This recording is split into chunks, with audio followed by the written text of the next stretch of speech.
Our Hit Parade, starring Frank Sinatra. Who knows what evil lurks in the hearts of men? And now, Smile a While with Lorenzo Jones and his wife, Belle.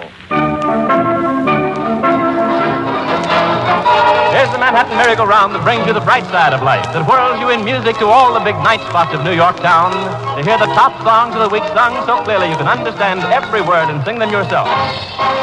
This is the Golden Age of Radio. I'm Dick Bertel, and tonight we'll take you on another audio excursion back to radio's formative years. You'll hear the programs that made the era golden, and meet people who made those broadcasts a reality. The Golden Age of Radio is brought to you by WTIC and Farmers and Mechanic Savings Bank and their Cromwell Savings Bank Division. Hometown friends serving your best banking interest in every way. Now your host, Dick Bertel. Good evening. Our program is coming to you tonight from the Park Plaza Hotel in New Haven, where the 1975 convention of SAVE, the Society of American Vintage Radio Enthusiasts, is being held. The organization was founded some 5 years ago by Sal Trapani and attracts collectors of old radio shows from up and down the East Coast. Special guests this year include Irene Wicker, known to millions of children in the late 1930s as the Singing Lady.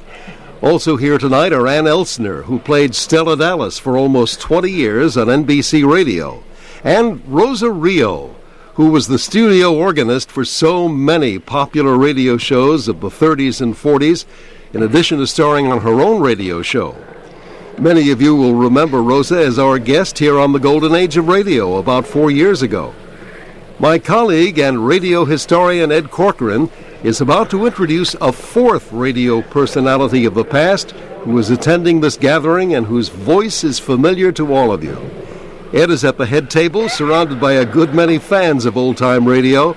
So, Ed, over to you for the introduction of tonight's special guest here on the Golden Age of Radio. Thanks for the good audience here. I don't know how you get it. Hi, this is Ed Corcoran speaking to you from the SAVE Convention, and we have another very famous guest with us this evening. We have the man who made Casey Crime Photographer a household word. We're referring to Mr. Stotts Cotsworth. Well, I was wondering about that household word bit because it's not that easy a word to remember, for one thing, and I would like to have thought that Casey became that familiar to people that it became a household word, but I don't think that's true. I think... well, it is in my house anyway. Let's put it that way. Well, I used to love to run into people who would say, well, we heard your show the other night. And I'd say, oh, how'd you like it? And they'd say, well... Well, I never felt that way. Well, before getting into Casey and that wonderful show that I remember at least, and I'm sure most of our audience does, you're certainly a well-established actor on the stage. Many years before getting into radio, I wonder whether we could just briefly go into your background. Maybe you'd take a job in radio. Well, all right. Well, I can tell you very briefly. I became an actor in 1932 with the Civic Repertory Theater of Eva Le Gallion at the old Civic Repertory down on 14th Street and 6th Avenue. And I became an apprentice, and I learned my trade, I learned my business, and later on I became a member of the company. And I was in very good company, I might say, at that time. Some very wonderful people were in that company, like Burgess Meredith and Barker Fenley, Alexander Scorby. So, time goes on and I have to work. And so I did several plays on Broadway, and they weren't very good. And I wanted to do some radio, but I didn't know how to get into it.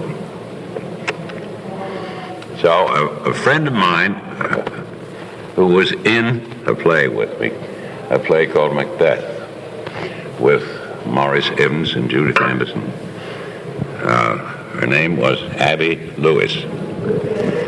She was a go-getter after radio. And she said, Stotts, you have a fine voice, and there's no reason in the world why you shouldn't do some radio. And I said, well, I don't know these people. I don't know how to go about getting it. And she said, all right, let me give you a list. And damn she didn't. She gave me a list of about 10 or 15 people. And the next thing you know, I had a running part on Pepper Young's Family. And I was beginning to like this radio bit, you know, because I found it very easy. One uses one's imaginative powers to create a picture out of whole cloth which has no basis in truth whatever, except the words. And if you can make it sound as though you meant it, if you can make it sound as though it was important, you're in, you see. All right, I was in after a while. And I got to know these wonderful people like Virginia Payne, and Kenny Delmar, and Parker Fenley, and Peter Donald, and all these lovely, lovely people. Jackson Beck, Arnold Moss, Mary Jane Higby, Guy Sorrell, Johnny Gibson. Did you say something about you had a thing with Johnny Gibson? No, I think we got the last interview that he actually ever gave. Johnny was just naturally funny, you know. He thought funny. Then John Dietz, who was our director on Casey Crime Photography, Johnny Dietz was the same. He was tired of the same stick. He was a little bit pixelated too, you know. This was the only show where a photographer really was preeminent. Whenever there was a story that broke in the town, they wouldn't call the reporter or the city editor. They'd call you all the time. You had a real in there with the police department and everybody else, didn't you, on that show? Well, actually, yes, I had an in with the police department with Lieutenant Logan. But it wasn't that. It was just that I wanted to stick my nose in everything, that's all.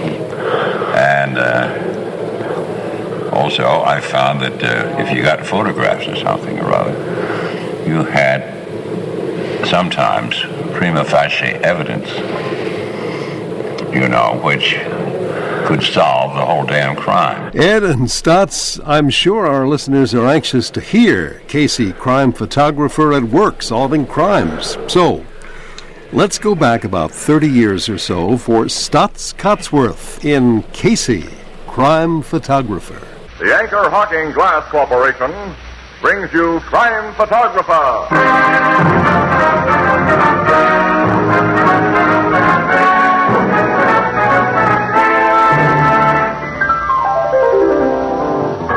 Hiya, Casey. What's a good word? Premised on the cranifran. Premised on the cranifran. Huh? Hey, what kind of talk is that? That's double talk.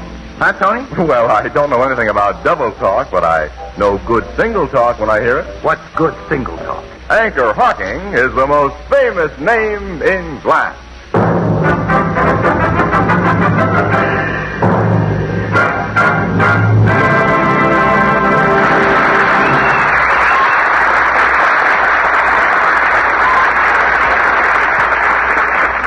Good evening, ladies and gentlemen. This is Tony Marvin.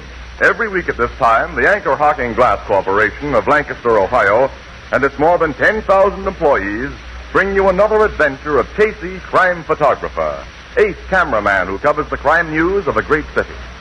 Our adventure for tonight, the Blonde Lipstick.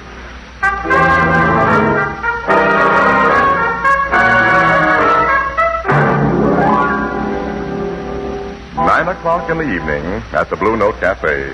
It's too early for the late crowd, and the daily crowd has gone on to dinner. The place is practically deserted when... Hi, Ethelbert. Greetings, Ethelbert. Casey, Miss Williams. 2 bottles of beer, pal. Coming up. Here you are, Casey. I was hoping you'd drop in. And why? What's up? Well, there was a dame looking for you. A dame? Who was she? I don't know her name because she didn't mention it, but she really wasn't no dame. She was class. Class of 1898? Oh, no, Miss Williams, she was young. And when I say a girl has class, I mean she had... Well, it's not what she had, it's the way she used it. You know, class. I take it, Ethelbert, she was good looking. Yeah. What'd she want with me? I don't know, Casey. Not that I didn't inquire. She comes in and asks me if I would point out Casey, the photographer for the Morning Express. Uh-huh. With a note of regret in my voice, I says I would if I could, lady, but Casey ain't among those present. Oh, then you probably said, is there anything I can do for you, lady? Yeah, how'd you know? Well, you told me she was very pretty. Sure. Oh, now, wait a minute, Casey. I wasn't trying to cut in on you. I only asked her, is there anything I can do for you? And she says to me, oh, no, I wanted to see Mr. Casey. It's rather personal. So I told her you'd be around about this time, and she said she'd come back. So you don't know her angle? She didn't have no angle, Miss Williams. Well, she sounded more like she admired Casey from afar. Well, don't choke, Annie. What's so funny about that? Oh, be your age, Casey. Well, she did tell Ethelbert that her business was personal. Oh, and the way she said it. Men can tell about things like that. Well, it might be a case of hero worship, you know. Lots of girls go for big names. Well, stick around and see. Maybe after all, I'm not a... Casey. What? What's the matter, Ethelbert? She's here. The one near the door. Oh. Wow. Yeah. That's what I said when I first seen her. Shall I call her over? Ethelbert, do not delay fate. Okay. She sees me. She's coming over. Annie, how do we look? Oh, nothing wrong that a tailor and a barber couldn't fit. Right here, miss. This is Mr. Casey I'm pointing to, but I didn't get your name. My name is Laura Neely, Mr. Casey. I hope you'll excuse me, but I just had to meet you. It's a pleasure, Miss Neely. This is Miss Williams, an acquaintance. Yes. Mr. Casey has no friends. Oh, I read that honest newspapermen can't afford to make friends. Oh, you're just as I pictured you, Mr. Casey. Really? Well, don't go building up any romantic ideas about me, Miss Neely. Oh, but it's true. Well, you reach the public every day. You have great power for good or evil, for influence. Oh, for goodness sake. You wanted to see me about something? Something personal, Miss Neely? Oh, yes, Mr. Casey. It's very personal to me. Oh, that's all right. You see, I want some publicity. Publicity? Oh. You see, I'm working for a certain charity, Mr. Casey, and I know that if you give me publicity with pictures in the newspaper, I'm bound to collect a lot of money. Yeah, I'll bet. Don't you think, Mr. Casey? Not at the moment, Miss Neely. I think Mr. Casey is nursing a case of severe disappointment. Pardon me? Is that what you've been hanging around for, some free publicity? Oh, but it's not for myself, Mr. Casey. It's for a worthy cause. Oh, I know. The old story. How do you want your picture? In a bathing suit? Oh, Mr. Casey, you don't understand. This is a very worthy cause. Oh, I know, yeah. Sure, yeah. Getting a picture in the paper is the first step in interesting some movie producer. No, I'm sorry, Miss Neely. No go. Oh, you really got me all wrong. Now, I'm sure you've heard of the City Welfare Fund, and I thought that as a newspaper What did you say? I'm working for the City Welfare Fund. I think everybody should help. Well, why didn't you say so instead of beating around the bush? You mean you'll help? Well, I'll be glad to help with the City Welfare Fund anytime. Oh. But every newspaper's collecting for the fund. What's your special angle? Well, you know how people are, Mr. Casey. They intend to send a contribution, but they just never get around to it. But I call on them after work, and they're glad to give. Would you give all your time to collecting? Oh, as much as I can. You see, I work for the Stevens Electrical Company. Uh-huh. After work, I visit people evenings. That's not a bad angle, you know? Look, I'll do a series of shots of you getting donations from prominent people. Annie, look, how does this strike you? I'll snap Laura getting a donation from Logan behind his desk at police headquarters. I'm filled with enthusiasm at the novel. Good, we'll start right here and now. Come on, Ethelbert, kick in.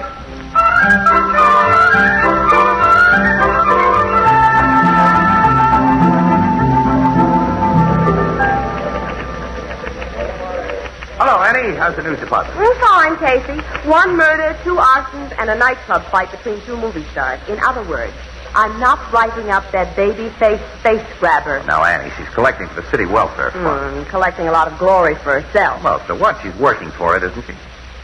Every newspaper guy I sent her to has made a donation, even though he'd already given before. You know that Laura's collected over $10,000 already? It must be that perfume she was sporting. Twilight in Paris. Guaranteed to land your man. Oh, look, why don't you give the gal a break, Annie? She's okay. Oh, is she? Oh, I've tried, Casey, but I don't go for her. Well, why not? The way you hate her. I don't hate her. All right, the way you dislike her, then.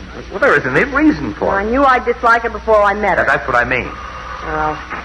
Williams, city room, police desk. May I speak to Mr. Casey, please? Yeah, just a moment. For you, Casey. Huh? Oh, don't get up, Annie. Hello, Casey speaking. My name is Thomas Stevens, Mr. Casey, president of the Stevens Electrical Company. It sounds familiar, Mr. Stevens, but... Miss Laura Neely is my secretary. Oh, yes, Laura mentioned you. And she told me about you, Mr. Casey. You've been helping her collect funds for the City Welfare Fund? Well, Laura does all the work, really. But you are very much interested, aren't you, Mr. Casey? Naturally, I want to see the fund get as much as possible. And I'd better tell you, Mr. Casey, I really don't know whether I should call the police or... The police? What happened? Well, there may be nothing to it, but on the other hand... Laura left the office with over $10,000 in cash, which she was going to take to the bank. When? What time? During a lunch hour. That's 1 o'clock. That's 4 hours ago. Yes, she hasn't returned. I didn't think anything of it at first, but then I began worrying. Well, did you check with the bank? Did Laura deposit the money? I called the bank, but she hasn't been there. I'm afraid she's... well, it could have been an accident or anything, but she had $10,000 with her. What shall I do? Call the police? No. Hold everything for a while. I'll check at this end, and I'll call you back in an hour or so. All right. Goodbye, Mr. Casey. Goodbye. Hey, I only heard your side of the conversation, Casey, but it doesn't sound good. Should say not. Laura Neely left her office for the bank with more than $10,000 in donations at 1 o'clock. It's after 5 now. She never got there. Ha! Check the bus and railroad terminals. Huh? Hey, wait a minute, Annie. That's unfair, really. Laura wouldn't run off with that dough. So I'm catty. But where's Laura? And more important, where's that $10,000? Yeah, that's what worries me. Laura could have been followed and robbed. Casey, I'm working a police desk, remember? I'd be the first one to get a report on a robbery or assault. Well, she might be hurt, Annie. She may be unconscious in some hospital right now. You know I get the accident reports, too, and nothing doing, Casey. Now, you better start thinking up excuses. Excuses for what? I'll state the case as simply as I can. You meet a girl at the Blue Note. You don't know a thing about her. Wait a minute. If I can't judge a person's character after all these years... Stick to men, Casey. You don't know a thing about women. I should know. I haven't been able to teach you a thing. Like what? Oh, we'll go into that some other time. Right now, you've accepted a strange girl at face value. You introduce her to all your newspaper friends. You practically force them to give her money. What does that make you with all the boys? The biggest sucker in town. Well, I'll still bet my last dollar that Laura's honest. Face the facts, Casey. You were taken for a ride. Now, what are you going to tell the boys? Nothing. Oh, well, they'll be telling you plenty. Well, not until they find out. Look, so far, her boss, Stevens, is the only one who knows that Laura's missing. That gives me a chance to find her. Well, you'll need police help. Yeah, I guess I will at that. Well, I'll ring up Logan. Oh, look, Annie, give me the phone. I'll talk to him. Maybe you better let me do it. You did get Logan to pose for a picture with Laura. And it won't look very well when the story breaks. I'll take my own medicine if I have to. Still not sold on the idea that Laura ran out, though. Hello, police headquarters. Hello, Logan. This is Casey. Now listen carefully and save your comments until I'm through. Laura Neely has disappeared with over $10,000 she collected.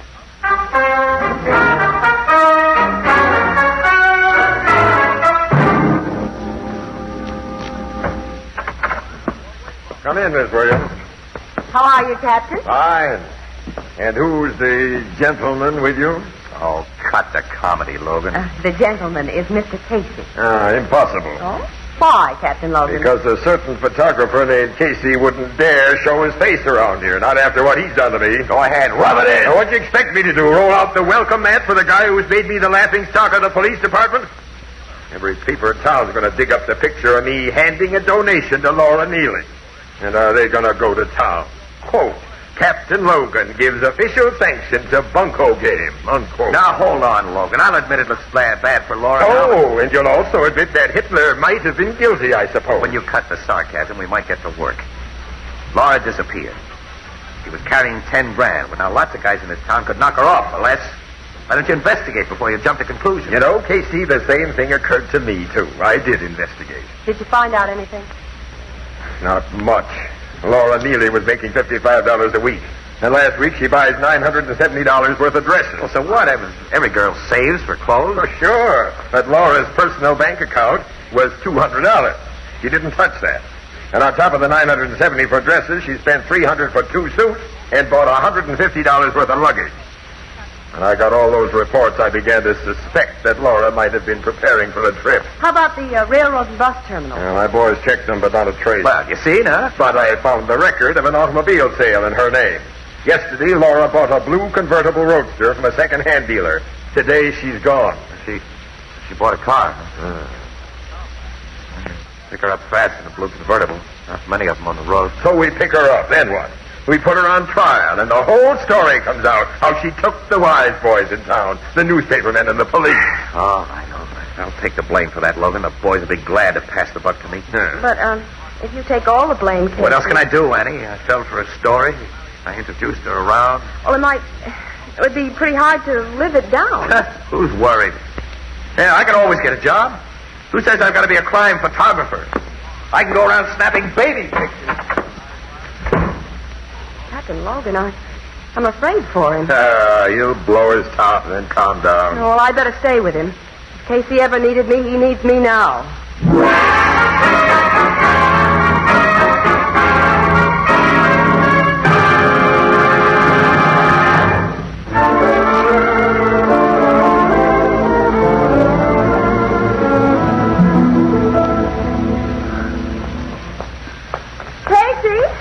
Casey, wait. Sorry, I'm in a hurry, Ann. Oh, now, Casey, I'm going with you. Why should you? Well, I've helped before. I don't need any help. Sorry, Annie.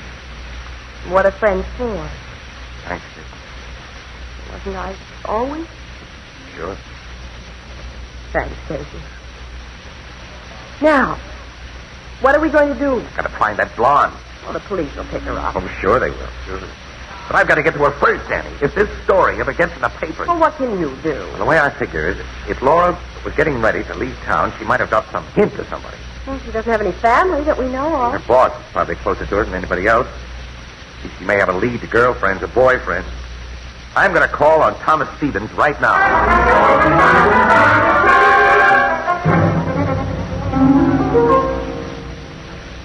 You make yourselves comfortable in the library. I'll tell Mr. Stevens you're here. Thank you. If I may take your valise, sir? Oh, that's all right. That's my film case. I'll set it down right here. Mr. Stevens will be down directly. Yeah, we'll wait. Boy, the electrical line must pay off plenty. Uh-huh. This is a lovely house. Oh, an original painting by Van Houten. Oh, good evening. Do you like my wife's portrait? Oh, good evening, Mr. Stevens. Your wife is a beautiful woman. Oh, thank you. She's out of town right now, Miss... Oh, I'm sorry. I'm Miss Williams, and this is Mr. Casey. Oh, yes, I spoke to you on the phone, Mr. Casey. Yes. Do you have any news of Laura? Yes, bad news. You mean Laura's hurt? No. Laura has run away with the money she collected for the city welfare fund. Oh, it's impossible. I don't believe it. They had a pretty hard time convincing me, too. Can't argue about it anymore. Police found that Laura bought a flock of new clothes and luggage in a car, and then she disappeared. She did. And You what? I donated $300 to her fund myself. Huh? You're in good, smart company, Mr. Stevens. Quite a few people would like to catch up with Laura. And I'd like your help. Well, what can I do? Well, answer some questions, if you will. You see, the way we figure, Laura was with you during her working day, and she might have dropped a hint as to where she was going. Nothing that I can remember, Mr. Casey. Oh, did she ever say she wished you were in California, we'll say, or Florida, or someplace? No, as a matter of fact, I know very little about her. And there isn't anything you remember that could give us some lead. I'm afraid not, much as I'd like to. Oh, sorry to bother you, Mr. Stevens. Well, if I think of anything, I'll call you, Mr. Casey. Yeah, thanks. You can reach me at the newspaper office. Or perhaps the police will catch her. Maybe. Yeah, but by that time, Laura Neely will have run through the money for the welfare fund. Here we go, Annie.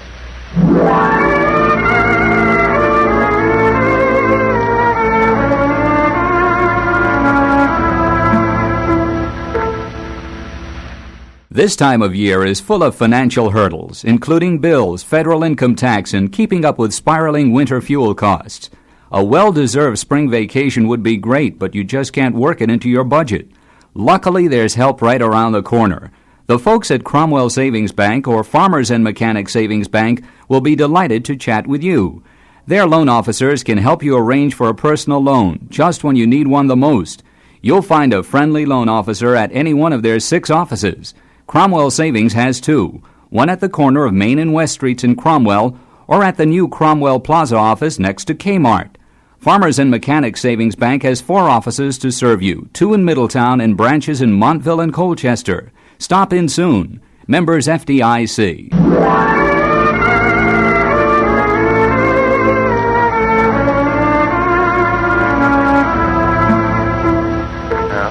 Visit was a complete bust.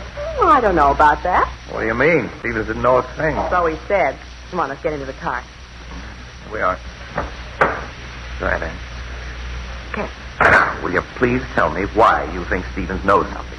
Casey, I've got something I want to show you. Switch on the dashboard light. All right, here it is. Now, what do you think of this? Well, what? Tube of lipstick. Well, look closer. Well, let's see it. All right, I still think it's lipstick. Of course, but it's strawberry lipstick. Get it? Strawberry, huckleberry, raspberry. What difference does it make? Oh, none to a man, I guess. But this is the lightest shade of lipstick made. It's used by very blonde women. Keep talking. You remember when I sat down on the couch?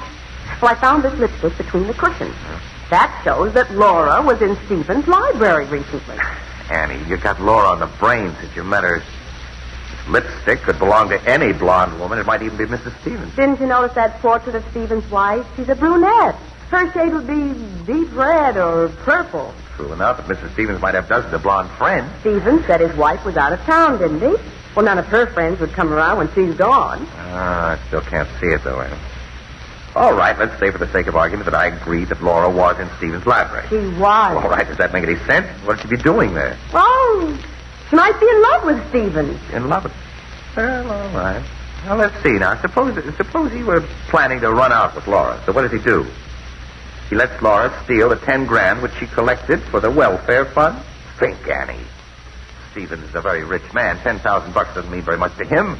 Why would he let Laura take the money and get the police after them? Well, when you put it that way. Well, sure, that's a fact. Stevens is no dope. How do you get around that?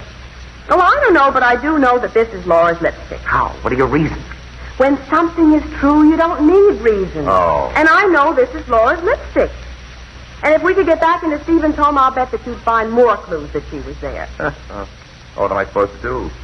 Tell Stevens that I think he's harboring Laura and search the house, or shall I pull a gag about reading the gas meter? All right, get sarcastic if you want to. But I'd get into that house if I wanted to find Laura. Well, we could wait till Stevens left the house, and I could walk in and tell the butler I left my film case behind. Yeah, that's it. That'll give us a chance to examine the library again. Well, okay, Annie. But I'm doing this for one reason. Oh? What reason? Your intuition was right once about Laura. And even if it's 1,000,000 to 1 against you being right again, I'm not leaving myself open.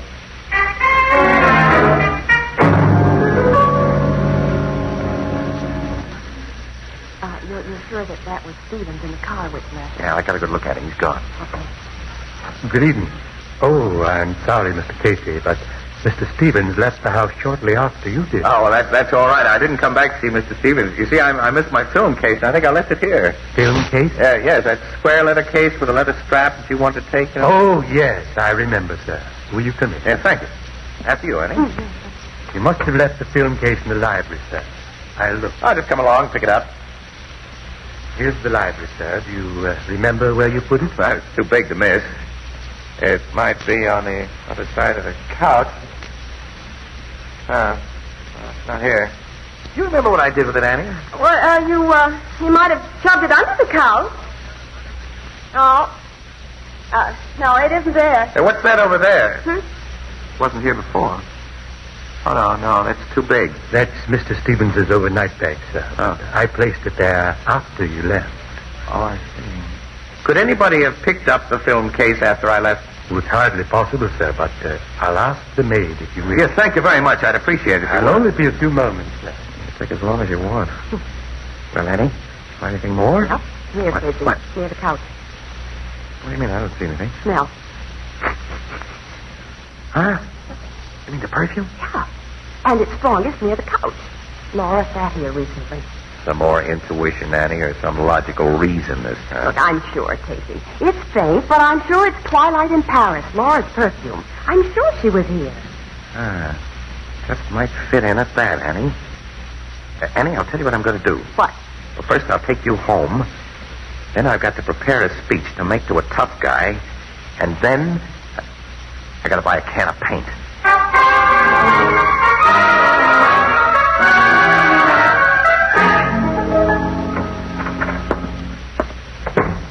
You're late, Tom.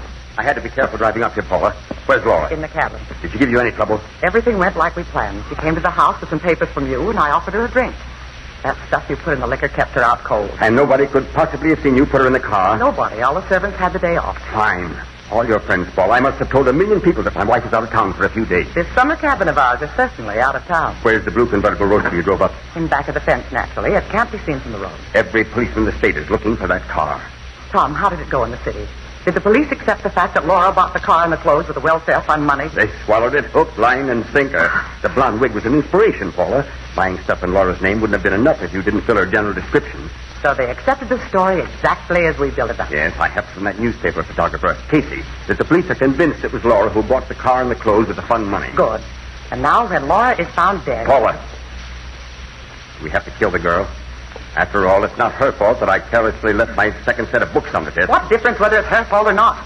She did see the books, and she does know that you didn't pay nearly $1 million income tax. I wish I hadn't listened to you, Paula. Don't be a fool, Tom. They'll send you to jail, and think of me. But to kill. Look, Paula, that's murder. Tom, we can't take chances. If you had to pay fines on the $1 million you held out, we'd be ruined. And you'd go to jail. Oh, no, Tom, I couldn't stand the disgrace. Well, I don't like it, Are you Paula. falling for her baby face, too? Well, I'll take care of her. I've got too much to lose. Tom, what's that? All right, put up your hands, both of you. Tom! Sergeant Hahn, State Police. Keep them covered, boys. Look in the back room. A guy named Casey said we'd find a beautiful blonde around here.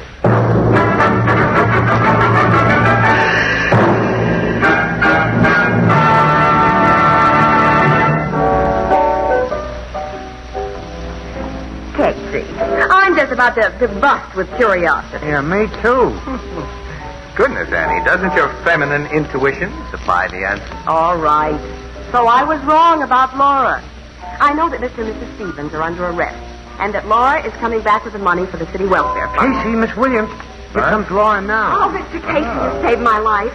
You got the police to Stevens' cabin just in time. Well, I could kiss you. I was just getting ready to like you. Oh, I'm so excited. I don't know what I'm saying, Miss Williams. I sure thought I was a goner when I laid there tied up and Mr. and Mrs. Stevens talking about killing me. And everybody thought I had stolen the fund money. Except Mr. Casey, of course. Well, there were moments when I had my doubts. But to give credit where it's due, it was Anne who spotted the lipstick and the perfume odor at Stevens' house. Which started you off on a train of thought. Sure. That and the fact that when we came back with a phony excuse, I saw that Stevens' bag was packed for a trip. Yeah. Well, so I decided to see where he went. And that reminds me, when you left me, you said that you had to prepare a speech for a tough guy and buy a can of paint. Now, what did you mean? Well, I knew that we'd make Stevens suspicious if we followed in a car, so I had to get a plane. Now, who would you say is the toughest guy in the world, Annie? A city editor. That's right, Burke. Well, I got our city editor to authorize the use of our news plane. And once I had that, I needed a can of paint to mark the top of Stevens' car so we could follow it. Oh, I see. A cub reporter phoned the airport when Stevens left. So we spotted the marks on Stevens' car from the air. We followed him to his summer cabin in the woods. From above, we could see the blue convertible hidden from the road. So I knew that Laura was there. Well, how'd you let the police know? Annie, have you forgotten? Our new Morning Express plane is equipped with two-way radio. Oh, of course. Well, there's your story, Annie. You better get back to the office with it. Oh, there are a lot of things which I don't understand yet. Huh? How about coming up to the office while I write the story, Casey? Just to help a slow-witted pal. Oh, sure. Oh, Miss Williams, I don't think you're slow-witted at all.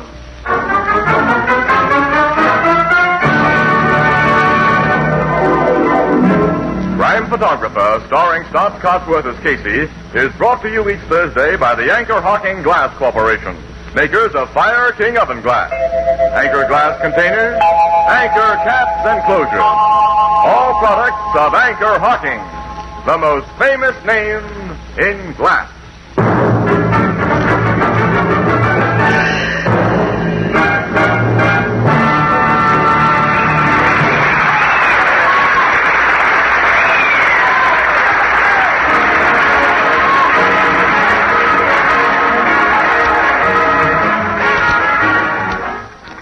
hearing that show again was a wonderful experience.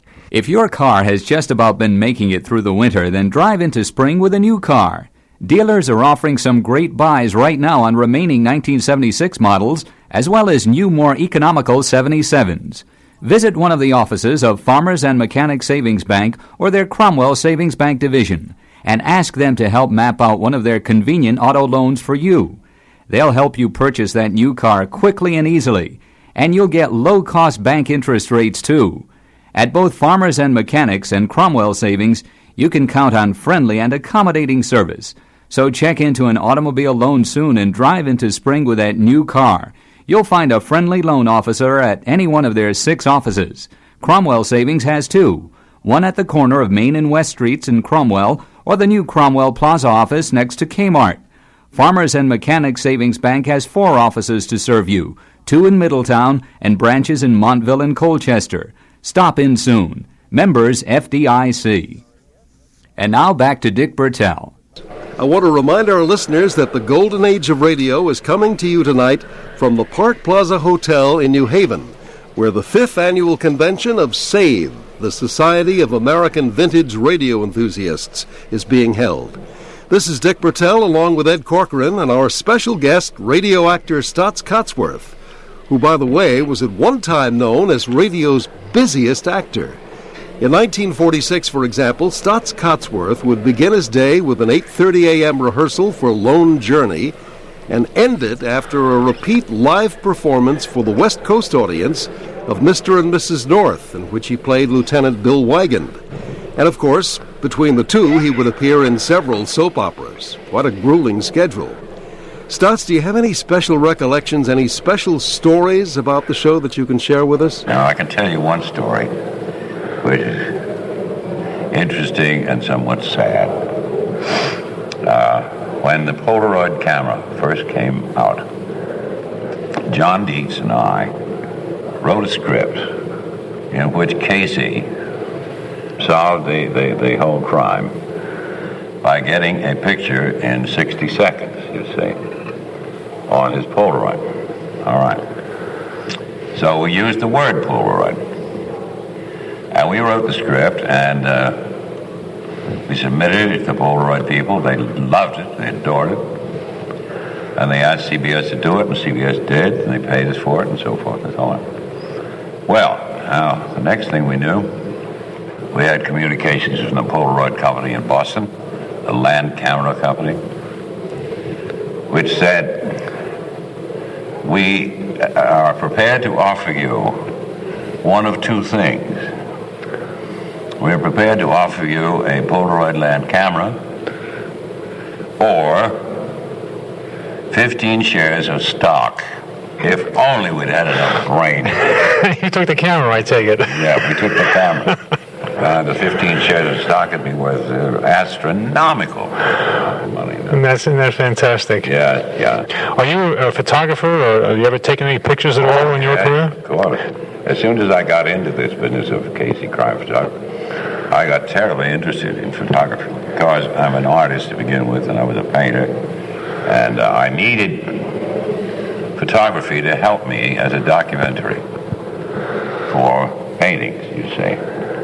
So I used to use it, and the more I did, the more I learned about it, and the more I learned about it, the more I loved it. And I had a couple of one-man shows of photography. Then I'd had one-man shows of painting, too, but the main thing was that for quite a long while, I stuck with the photography. I loved the photography. In the Casey itself, I seem to recall that Johnny Gibson, who played Ethelbert, was with you from the very beginning. Is that right? Yeah. And wasn't the first writer Alonzo Dean Cole? How did you rate him as a writer for your particular series? I thought he stank. I loved him, but I thought he stank as a writer. He couldn't write dialogue to save him. It was too complicated. I mean, his dialogue read like, the Encyclopedia Britannica or something.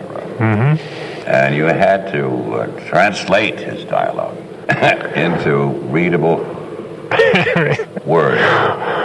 It's all right. We love Alonzo Dean Cole. And remember, this show was on the air for 11 years. 11 solid years. We had 3 or 4 different leading ladies. One of whom was Jan Miner, of course, but that was later. Betty Furness was one. Leslie Woods. And of course, you had all of the top talent as far as supporting actors that came, would play one show and then they'd be out for a few weeks. Speaking of that, when World War II was over, who came marching home with two busted feet? A dear old Art Carney. He had high boots on, and he was in these casts and everything, and he'd stepped on a landmine or some goddamn thing, and it was just terrible. And the poor guy, it was taking him months and months and months to get rid of this, But it didn't matter. He came in and he took it all in his stride, and Johnny Dietz, the director, loved Art. We all did. And even if there wasn't a good part for him, even if there was no part at all, we would write one in. We'd write a part in, and Artie would come in, and he'd be a barfly, you say, and he played this most marvelous drunk. Have you ever heard his drunk? I believe I had on the Jackie Gleason show. I think he did it a few times, yeah. Just as beautiful drunk as you ever heard in your life. And he was always coming into the bar, Ethelbert, I just want my usual pleasure with a little piece of pineapple. And, that was about all he had to do. But we loved him. Every episode had at least one scene, and probably several, in a bar with Herb Chittison, the Blue Note pianist. Herman Chittison. And our ever faithful bartender. And I don't think any of the show had that kind of a locale where every week you'd be in there for a quick pop there somewhere along the day. Well, and people seem to accept that. They seem to accept that. There was never too much drinking. There was never even any suggestion that anybody drank too much, except some, ridiculous character like Artie Carney was playing. Nobody suggested that anybody really seriously drank too much. Yeah, I don't ever remember you even ordering a drink, to tell you the truth. You may have been in the bar, but... You did. Yeah, we had a euphemism for that. I had a euphemism for that. It was Ethelbert, a short one. And that's what you got. Yeah. And that could be a short beer, which it usually was, Do you recall, again, any of the cases that were really stick in your mind where you mentioned one about the Polaroid camera. Are there any others that came to mind? Any way-out plots or anything like that? No, actually, one doesn't remember those things particularly well because we don't make too much of them. I mean, in other words, people lose their interest if it gets too complicated. If the plot gets too complicated, they lose their interest and they go away from you. My God, I used to do loads and loads and loads of shows like this, like The Shadow, Gangbusters, all this stuff. I remember I heard an interview with Matt Crowley, who did Buck Rogers, and he didn't remember even half the members of the regular cast. It didn't linger with you like doing a play or something like that, where you did the same thing over and over. I from Matt with a show on ABC called Mark Trail, which was on for quite a long while. House Jameson, I think, wasn't he on Mark Trail? No. House had nothing to do with that. I guess I was thinking Renfrew with the Mounted. I guess I got my shows mixed up. Yeah. I don't know how you remember all these things. I've lost them half the time. Well, I remember you did another show called X-1, and which... I don't remember that at all. You and Johnny Gibson are doing a role again, and I'd like to play that for you tonight. Would you like to hear it and see what it sounds like? I'd love to hear it, yeah. All right, why don't we play that now? This is Stotts Cotsworth and X-1. Countdown for blast off. X-5, 4, 3, 2, X-1, fire.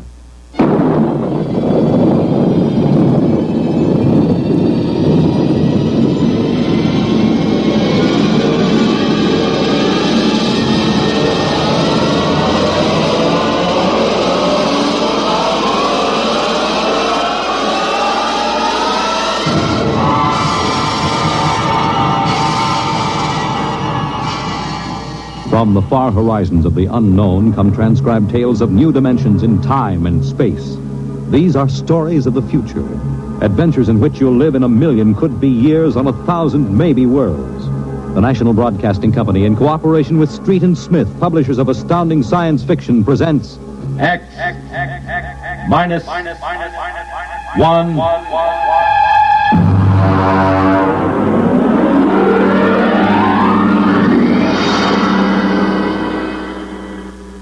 Tonight's story, The Castaways, by Ernest Kinoy.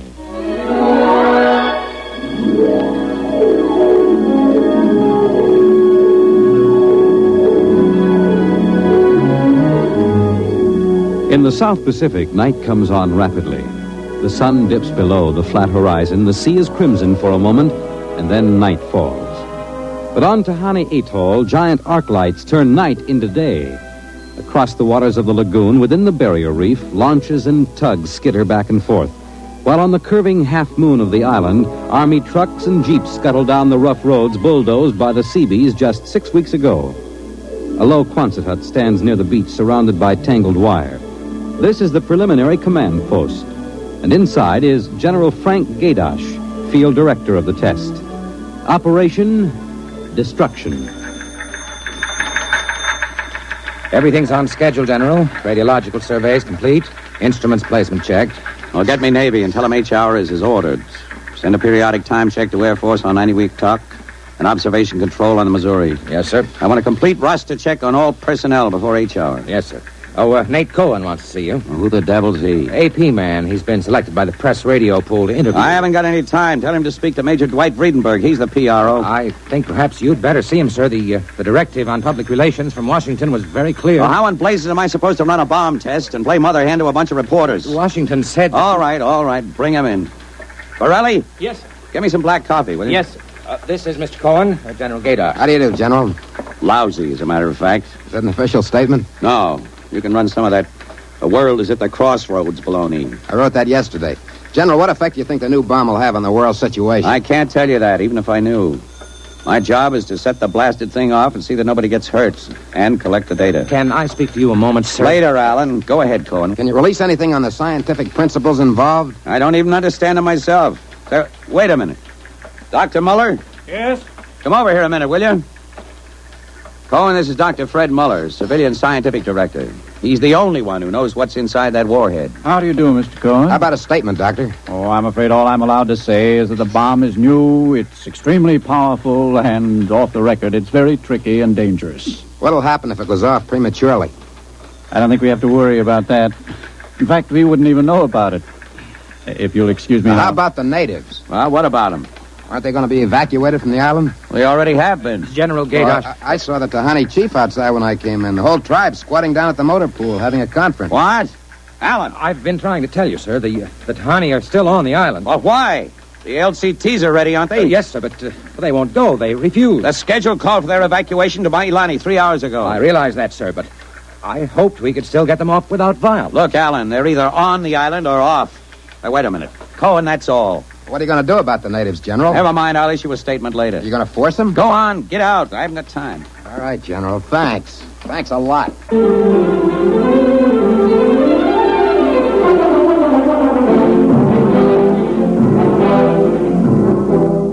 Spring is officially here. If 1977 is the year that you plan some improvements to your home or property, stop in soon and chat with the folks at Farmers and Mechanics Savings Bank or their Cromwell Savings Bank division. Perhaps that much-needed family room is tops on your priority list. Maybe it's a dormer and the enlarging of those upstairs bedrooms you've been contemplating, or a new patio or driveway. Whatever the reason, get complete information on a home improvement loan now. You'll find Cromwell Savings Bank located at the corner of Main and West Streets and the Cromwell Plaza office next to Kmart in Cromwell, with convenient Saturday hours 9 to noon. And Farmers and Mechanics Savings Bank has 4 offices to serve you, 2 in Middletown and branches in Montville and Colchester. With the exception of the Middletown office on Main Street, they're also open Saturdays from 9 to noon. Visit them soon. Let them show you how a home improvement loan can help you. Members FDIC and equal housing lenders. We are speaking to Stutz Cotsworth here at the SAVE convention in New Haven. Stutz Cotsworth, as you all know, was Casey crime photographer and, of course, many, many other roles in both radio and television. Did you do any kind of a continuing role in television at all? You mean daytime television? Daytime or even evening? You mean like Edge of Night or some damn thing like that? Yeah, those are pretty difficult things for an actor. I just can't do them because I don't believe in them. They're the cheapest, lousiest dialogue. They don't mean a damn thing. The actors, bless their hearts, are making a living, but they don't like what they're doing. I think it's very sad.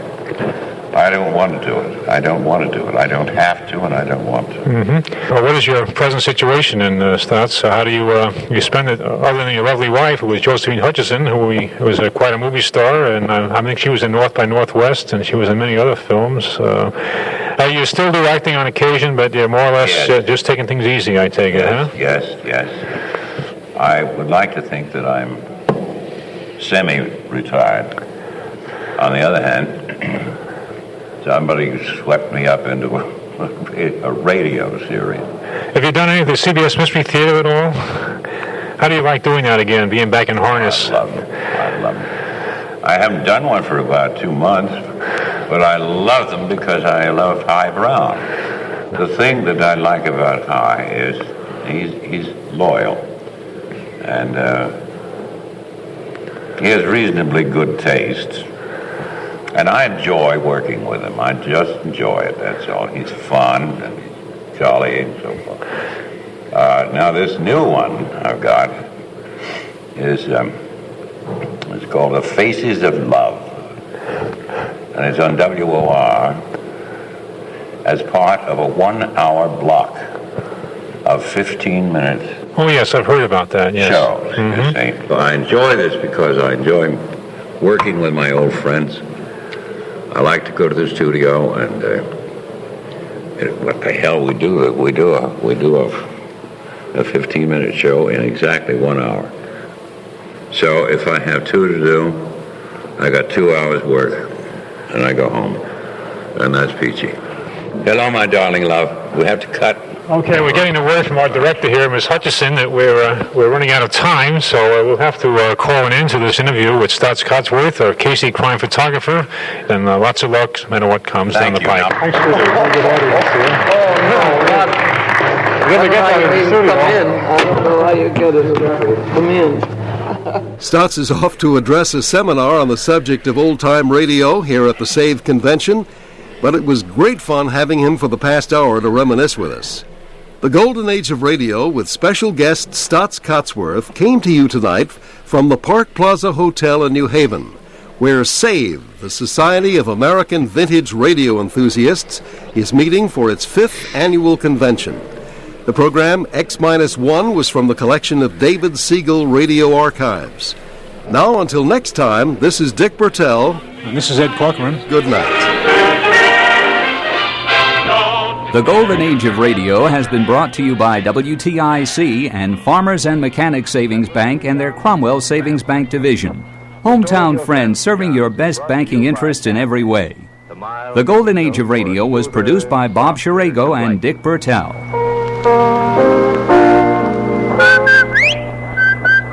Rinse so white and rinse so bright.